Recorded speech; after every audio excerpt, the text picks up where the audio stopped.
हमारे साथ lieutenant general retired Shankar Prasad रक्षा विशेषज्ञ हैं। साथ ही एसपी वैद साहब भी हमारे साथ जुड़ रहे हैं, पूर्व डीजीपी जम्मू कश्मीर। आप दोनों का बहुत बहुत स्वागत है एनडीटीवी इंडिया पर। सबसे पहले शंकर प्रसाद जी, मैं आपके पास आना चाहूँगा। आप किस तरह से देखते हैं आज ये जो महत्वपूर्ण घटनाक्रम हुआ है, एक ऐसा आतंकवादी जिसकी भारत को तलाश थी, जिसे यूएपीए के तहत डेजिग्नेटेड टेररिस्ट कहा था भारत ने, उसकी आज हत्या कर दी जाती है अज्ञात बंदूकधारियों के हाथों पाकिस्तान में। देखिए, हम लोगों को सबको ये समझना चाहिए कि टेररिस्ट ऑर्गेनाइजेशंस क्या होती हैं, किस प्रकार से उनकी बनावट होती है और किस प्रकार से वो कौन उनके ऑर्डर्स को, कौन उनका लीडर जो ऑर्डर देता है उस ऑर्डर्स के मुताबिक वो अपने एक्शन को कोऑर्डिनेट करते हैं। इसमें कई दफ़ा ऐसा होता है कि इनके आपस में दुश्मनी बढ़ती चली जाती है। अब देखिए, आपने खुद ही बताया कि पाकिस्तान के अंदर कई एक टेररिस्ट की मौत हुई है इसी प्रकार से तकरीबन। तो इसका कारण सिर्फ एक ये हो सकता है कि एक दूसरे गट के बीच में लश्कर तोयबा एक तरफ है, जैश ए मोहम्मद एक तरफ है और कई एक तस्लीम्स हैं। एक दो तस्लीम नहीं, मतलब 10-12 इस तरह की संस्थाएं हैं जिनके आपस में मतभाव होते हैं, आपस में राइवलरी होती है, आपस में कोई परेशानी होती है कि जी आपने ये मेरा ऐसे कर दिया, मैंने आपका ऐसे कर दिया, आपने मेरे जासूस को वहाँ बता दिया, आपने मेरे जासूस को मरवा दिया, आपने हमारी खबर को ख़राब कर दिया, हमारे एक्शन को ख़राब कर दिया, हमारे बंदे को पकड़वा दिया। इस तरह के काउंटर एलिगेशन ये आपस में चलते रहते हैं इनके। अब पाकिस्तान में अगर आप देखें तो कितने किस्म के टेररिस्ट अटैक्स हो रहे हैं। Every now and then you see a major terrorist incident, चाहे मॉस्क के अंदर हो, चाहे स्कूल्स के अंदर हो, चाहे किसी और जगह। पिछले हफ्ते भी आपने देखा वहाँ एक टेररिस्ट इंसिडेंट हुआ था। अक्सर वहाँ पे आईईडी का भी अटैक होता है विद इन पाकिस्तान। तो Pakistan is a state which is suffering terrorism अपने आप ही। उन्होंने टेररिज्म को शुरू किया, वही टेररिज्म से अब परेशान हो रहे हैं।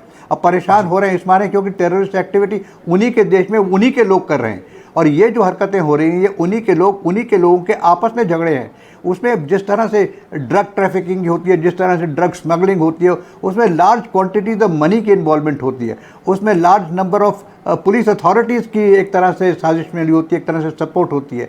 सो these are all internal dynamics, internal politics amongst the security agencies, amongst the various तंजीम्स ऑफ द टेररिज्म। सो इसमें हमें ये देखना है कि this particular Shahid was a known घोषित टेररिस्ट और इसको वहाँ मारा गया है। तो ज़रूर हमारी एनआईए इसके बारे में पता करेगी कि किसने मारा, क्यों मारा। लेकिन ये बात साफ़ है कि इसको मारने के पीछे कोई ना कोई terrorist organization with in Pakistan है, और पाकिस्तान के अंदर ये लास्ट इंसिडेंट नहीं है, ये और भी होंगे। आपने काफ़ी हमें बताया, अभी 5-6 इंसिडेंट्स आपने बताए, ये ख़त्म नहीं हुए हैं। आप समझते हैं कि ये टेररिज्म जो है ये पाकिस्तान को बर्बाद कर चुका है, बर्बाद कर रहा है और बर्बाद करेगा। अभी आप देखते चलिए कि किस तरह से ये परेशान होते हैं। अभी तो इनका इलेक्शन आने वाले हैं, इलेक्शन में क्या होता है, किस तरह से इनके आपस में झगड़े शुरू होते हैं। पॉलिटिकल पार्टी, हर एक पॉलिटिकल पार्टी का कोई ना कोई एजेंडा रहता है। जी सर, हमारे साथ वैसे हर एक एजेंडा के मुताबिक चल रहे हैं। लंबे समय तक जम्मू कश्मीर के हालात को देखे हैं और जिस तरह से लतीफ़ है, इसका पूरा इतिहास वहीं से शुरू होता है। आप किस तरह से देखते हैं आज की घटना को, और ये जो आतंकवादी घटनाएं हैं या जो नेटवर्क है पाकिस्तान के भीतर, इस पर इसका किस तरह का असर पड़ेगा? नमस्कार। जैसे जनरल शंकर राय चौधरी बोल रहे थे, शंकर राय प्रसाद बोल रहे थे, मैं इनके जो विचार हैं बिल्कुल इनसे सहमत हूं। और क्या होता है कि वन अपमैनशिप होती है टेररिस्ट ऑर्गेनाइजेशन में। हमने कश्मीर में भी देखा, हिजबुल मुजाहिदीन का एक वक्त 90s में JKLF के साथ बहुत क्लैश होता था, और JKLF को ऑलमोस्ट हिजबुल मुजाहिदीन की लड़ाई में जब पाकिस्तान की सपोर्ट JKLF को मिलना बंद हुई तो हिजबुल मुजाहिदीन ने उसको एलिमिनेट कर दिया। इसी तरह LET और जैश में आपस में लड़ाई झगड़े देखे, जैश का और JEM इसका हिजबुल मुजाहिदीन का झगड़ा देखा। तो वन अपमैनशिप एक होती है टेररिस्ट ऑर्गेनाइजेशन में। लीडरशिप, एक ऑर्गेनाइजेशन के विद इन भी आपस में लीडरशिप में झगड़ा होता है, जो नंबर 2 या नंबर 3 होता है उसका झगड़ा होता है। तो इन चीजों का एक पॉसिबिलिटी पाकिस्तान में लगता है इस तरह का हो रहा है। दूसरी पॉसिबिलिटी ये भी हो सकती है कि पाकिस्तान में जो इन सब को पैदा करने वाला वहाँ का एस्टेब्लिशमेंट है, वहाँ की जो ISI है, उसको ये एसेट्स आज लायबिलिटी बन गए हैं, ऐसा भी हो सकता है। और वो इनको एलिमिनेट करना एक एक करके कर रहे हैं, चाहे वो खालिस्तानी टेररिस्ट हो, चाहे कश्मीर के ये जो जी। मुस्लिम जिहादी हो। तो इनको अगर उनको एक जो असेट जो उनका एक टाइम पे काम का था, आज वो लाइबिलिटी बन गया है, तो उसको भी एक पॉसिबिलिटी हो सकती है। दूसरा, जैसे जनरल साहब कह रहे थे, इसमें बहुत ज्यादा पैसा इन्वॉल्व, ड्रग्स का इन्वॉल्वमेंट होता है, तो उसमें भी बहुत ज्यादा आपस में जहां बहुत बड़ा पैसे की गेम हो, वहां भी एक दूसरे के साथ दुश्मनी होती है, और उसमें भी एक दूसरे को एलिमिनेट करते हैं। जैसे आप आए दिन देखते हैं, इवन मुंबई में एक टाइम पर जब वो गैंग बार होती थी, तो इस तरह का पाकिस्तान में जो आईएसआई है, मेरा ये मानना है, वहां की स्टैब्लिशमेंट बहुत इस वक्त बिगेस्ट ड्रग कार्टेल है दुनिया का। वो सबसे बड़ा जी। ड्रग का वो चलाते हैं, उसी से फाइनेंस करते हैं टेररिज्म जम्मू कश्मीर में, और Khalistani terrorism in Punjab and across the world, including Canada and those places. So ये उस तरह की भी एक पॉसिबिलिटी हो सकती है। और जैसे जनरल साहब कह रहे थे, बिल्कुल पाकिस्तान में आज कुछ भी नहीं कहा जा सकता। आप देखिए किस तरह से जो जिस टीटीपी को पाकिस्तान की आईएसआई ने पैदा किया, आज वही टीटीपी पाकिस्तान की बिल्कुल। फौज को और आईएसआई को मार रही है। तो ऐसे में जी हाँ, तो ये क्या यही कहा सवाल जा मैं सकता जनरल साहब के पास आना चाहूँगा। क्या आपको लगता है जनरल साहब की ये जो सारी कठपुतलियाँ हैं, या तो ये हाथ से बाहर निकल गई हैं, या फिर इनके ऊपर नियंत्रण पूरी तरह से खो चुका है पाकिस्तान का एस्टैब्लिशमेंट जिन्होंने इसको पैदा किया? क्या ये उसके कारण है जिसके चलते ये सब हो रहा है? और अगर ये इंटर राइवलरी का मामला भी है, तो क्यों ये इन पर काबू नहीं पा रहे? क्या इनके हाथ से पूरा मामला निकल चुका है? देखिए ये देखिए ये बड़ी पुरानी कहावत पाकिस्तान पर लागू हो रही है कि अगर आप स्नेक को दूध पिलाएंगे तो एक दिन स्नेक आपको ही काटेगा।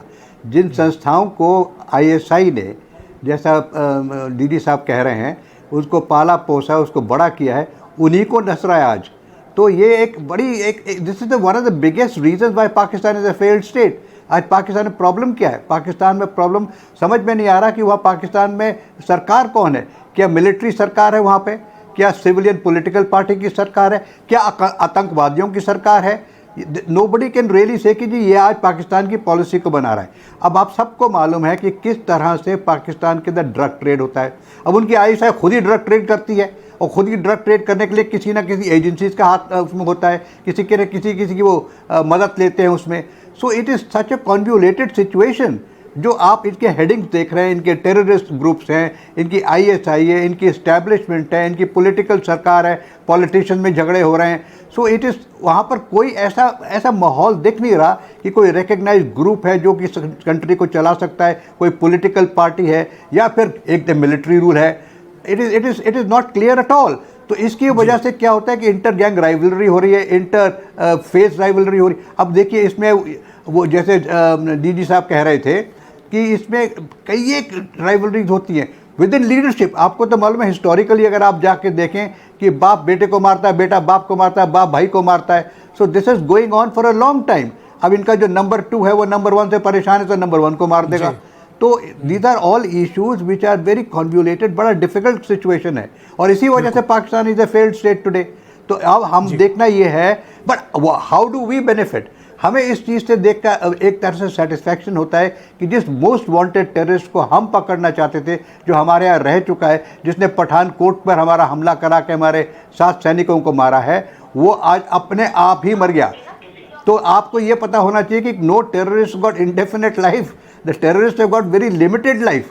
चाहे वो उनकी अपोजिंग कंट्री मारे, चाहे उनकी इंटरनल एजेंसी मारे, चाहे आपस में मार कट कर जाए, but these terrorist can not live a life of peace. एक दफ़ा टेररिज्म में घुस गए अगर आप, और वहाँ से निकलना आप चाहते हैं तो निकल नहीं पाएंगे। सर जाते जाते, मैं समय की कमी है, वैसे साहब जाते जाते आपसे संक्षेप में समझना चाहूँगा, भारत को किस तरह से सतर्क रहना चाहिए? जो घटनाक्रम हो रहा है पाकिस्तान में पिछले 1.5 साल में, इतनी लंबी फहरिस्त है कि एक के बाद एक ये मारे जा रहे हैं, इसका भारत को क्या असर पड़ेगा और भारत को किस तरह से इसको हैंडल करना चाहिए?